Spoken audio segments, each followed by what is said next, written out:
මම පෞකාර ජීවිතයක් ගත කරපු මනුෂ්‍යෙක්. එක්තරා කාලයකදී මට හිතුණා මේ මම කරන සමහර දේවල් වැරදි කියලා.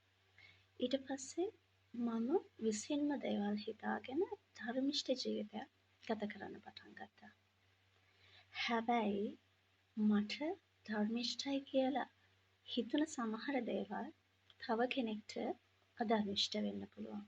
ඒ මොකද මගේ හෘද සාක්ෂියට අනුව මට හරි කියලා හිතෙන දේ තව මනුෂ්‍යයෙකුගේ හෘද සාක්ෂිය ඉස්සරහා වැරදි නිසා.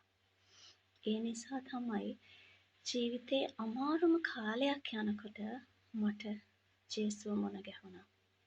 එතනදී ශුද්ධ බයිබලය දේව වචනය හරහා මම තේරුම් ගත්තා, ඉගෙන ගත්තා.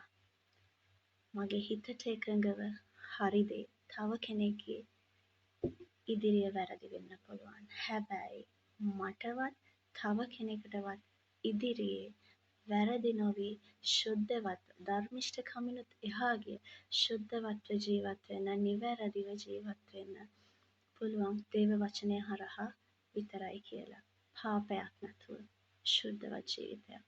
මට ඒ ජීවිතය ගත කරන්න, දැන් මේ ගත කරන ශුද්ධවත් ජීවිතය ගත කරන්න උදව් වුණේ ශුද්ධ වූ බයිබලය.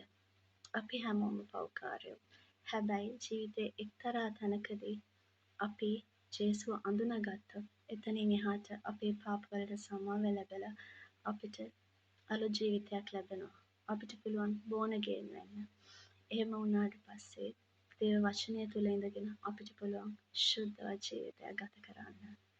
හැමෝම එකතු වෙලා දේව වචනය හරහා ශුද්ධවත් ජීවිතයක් ගත කරමු. ඔයාලා හැමෝටම ජේසු පිහිට.